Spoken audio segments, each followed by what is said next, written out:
pasisore kondo chipopa ita kuti vanhu vese vaite hasha ipo pasisore kondo pecha kuti vamwe vacho vasare vane ukasha maskachakanaka muri Zimbabwe yezinonhawo chichaura na Skimbo pasore kondo TV. Nasi munhawo zvindu chachibata nyaya dzakasiyana-siyana. Kune video yanetsa iyi kutrenda pama YouTube yemuimbi anonzi Vimbai Zimuto. Iyi yaibuda asina kusimira. Izvi zvakakacha majasidzo eZimbabwe kuti munhu ane makore asvika kuma 40-50 years anoita zvinhu zvakadaro sei. Izvi zvekuti ruzhinji rweZimbabwe rakutonyarira vazukuru vake zvichiita muzvinzwiremeka. Asi ukaona zera rakadai so ndakaona pavidhiyo asina kusimira, tinongoti chikuru kuvhota zvoneremeka.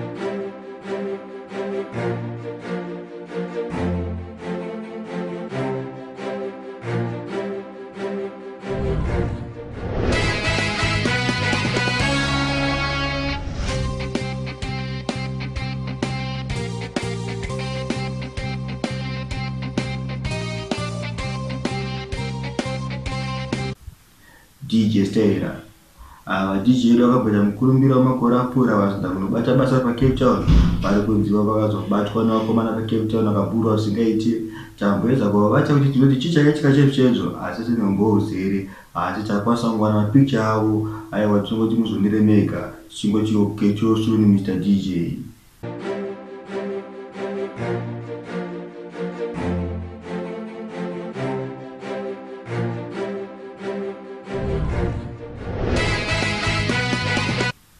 Chapreza uyu muimba nesong yake yakazoburisana Killer T iyi yaidhisa Endimuridzo achiti zvolinda kati vana vekumusha kuti uye chiwirirane. Uyu Endimuridzo vana vanobva kumusha muchina Chapreza.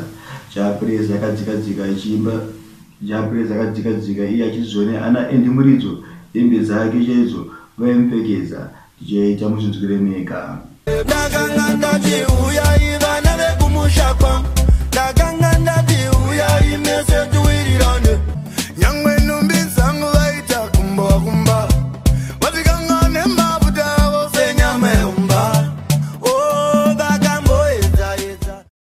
Endimuridzo uyu akabva nembosongo yake yakaembera kuchispoti ndiyo vana vasatani achidhisa military chese. Izvi zvakabva zvambondifungidzisa zvakambotaurwa makore apfuura naOlinda achitaudzwa nachitana chamwari SQ kuti vakomana ava zveshuwa vanobata mushonga. Endimuridzo akadzoka zvekare kuimba achitaiwa vane veng'anga zvekare.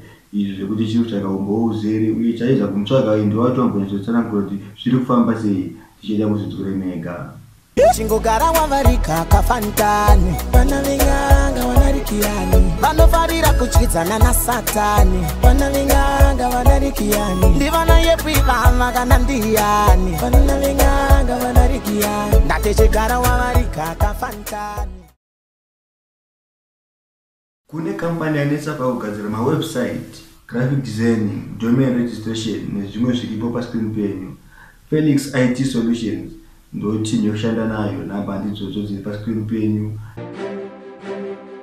Kune song yekupisa paJosa apa yemuimba inonzi Saxon iyi inonzi Ramba Wakadaro ndichita muzvinzwiremeka uye vamwe vanoda masong aSaxon namba ndidzodzi dziri pascreen penyu. Ndoda tipinde mumamure tigare tese vanyare Ramba Wakadaro tiyaiwe usadzokere kumashure zvavanotaura vaterere zvimwe zvinokuvhiringidza njere. Flash G muimbi yedu yekupisa aburisa imwe yekupisa kune muzheshe zvezvanauraya fare tindikito fara vakangwara bebi anouya ari polite kamwana kachidiki kachitwisasiti autamagaya kana mapiriti kada kukumara kuita sekakiti iwe yakadaro pabe maziputi siya uchari mwana itokanyuchi bebi rinengedzimota nenge kuchi pasisore kondo chipopa ita kuti vanhu vese vaite hasha ipo pasisore kondo pecha kuti vamwe vacho vasare vane ukasha.